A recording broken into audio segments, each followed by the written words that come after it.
was she able to see Jesus for who he was. If we keep looking in the scriptures today, we see that she's starting to see that he's no ordinary man. She says, this guy must be a prophet. So she throws another source of her guilt at him. And she mentions that she has been worshiping God incorrectly according to the Jewish customs.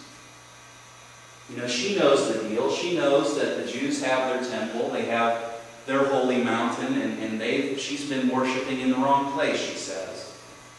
In other words, Jesus, my relationship with God isn't what it ought to be. It isn't, I'm not in my faith journey where I should be. And can we not all relate to that? And Jesus, the all-knowing and the all-seeing one, tells her of the time that will come when we're all going to worship God, not in just Jerusalem, but we will worship Him in all places, in spirit and in truth. And she tells him in verse 25, when Messiah comes, He's going to tell us how to go about that.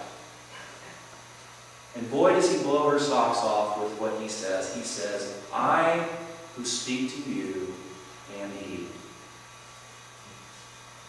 That's all she needed to hear at that point.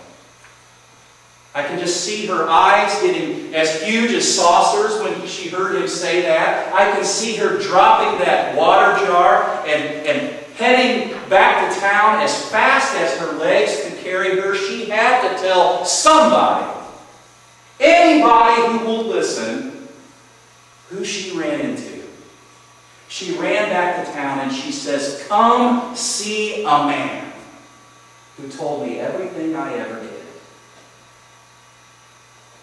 If you slip ahead at the end of the story, in verse 39 it says, many of the Samaritans from that town believed in him because of the woman's testimony. He told me everything I ever did. So when the Samaritans came to him, they urged him to stay with them, and he stayed for 2 days, and because of his words, many more became believers. Folks, what would it mean if right now Jesus Christ walked through the doors of our church? What would that mean to us? If we could see Him with our own eyes, what would it change? It's funny, isn't it, that what stopped the Samaritan woman from seeing Jesus for who He was, it wasn't anything Jesus was doing. It wasn't because He wasn't dressed the way she was expecting Him to. It wasn't because He was doing anything that she wasn't thinking that He should be doing. It was what she had done, what she was doing. She had blinders on. He's popping out the Word of God at her. It's flying out of her mouth. The words of life, and they were just flying right over her head. She was missing it entirely. He's talking about living water. He's talking about all this great stuff and alluding to who He is, and she's missing every single one of them until she was willing to look at herself and get real with herself. Only then was she able to truly see Jesus.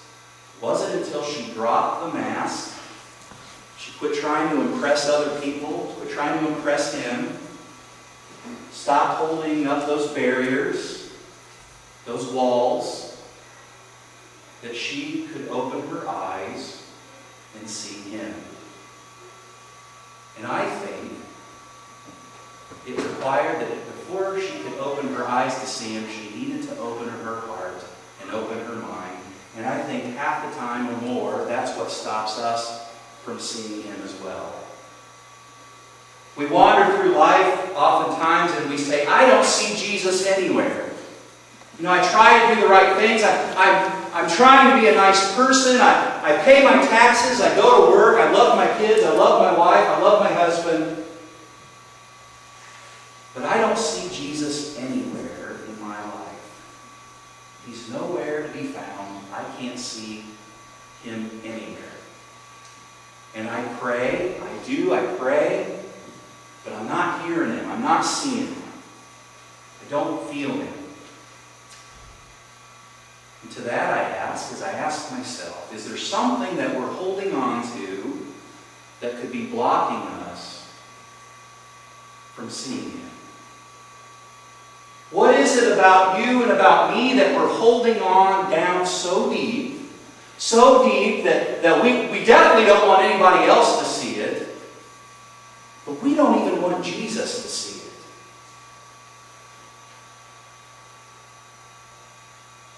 Maybe it's a doubt that we have. Maybe it's a wound on our soul that we've just never really addressed. Maybe it's a sin that we can't even forgive ourselves for, let alone let the Master try to forgive us of it.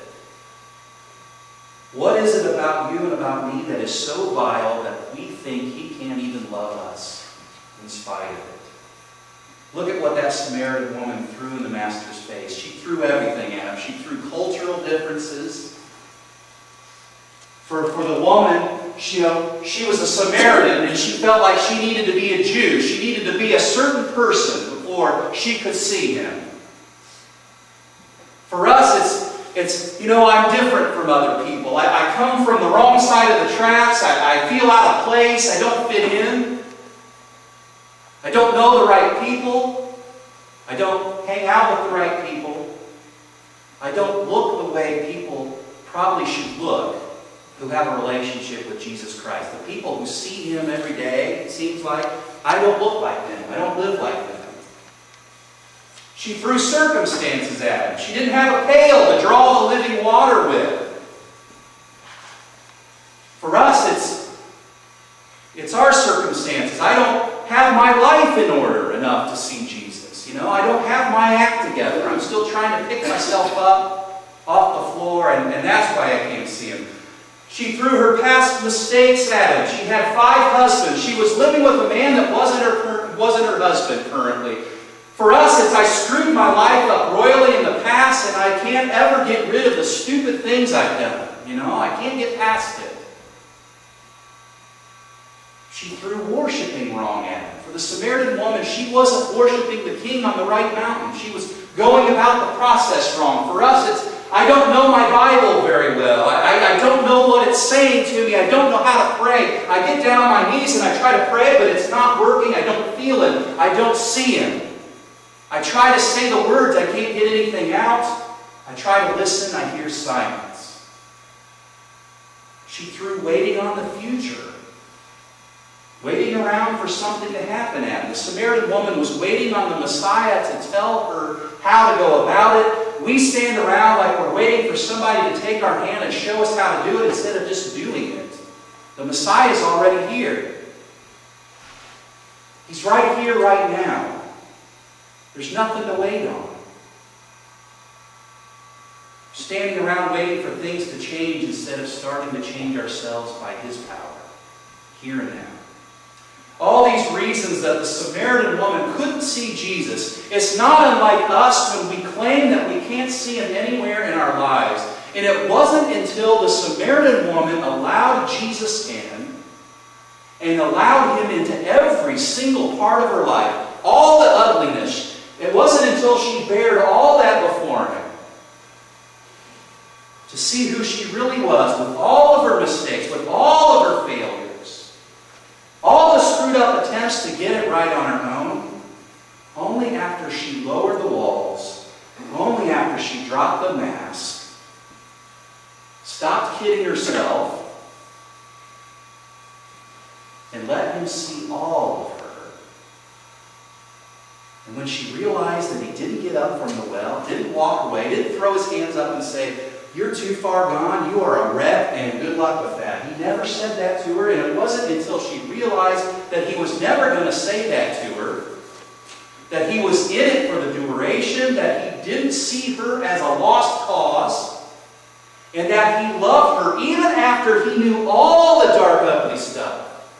He still loved her. Only then could she see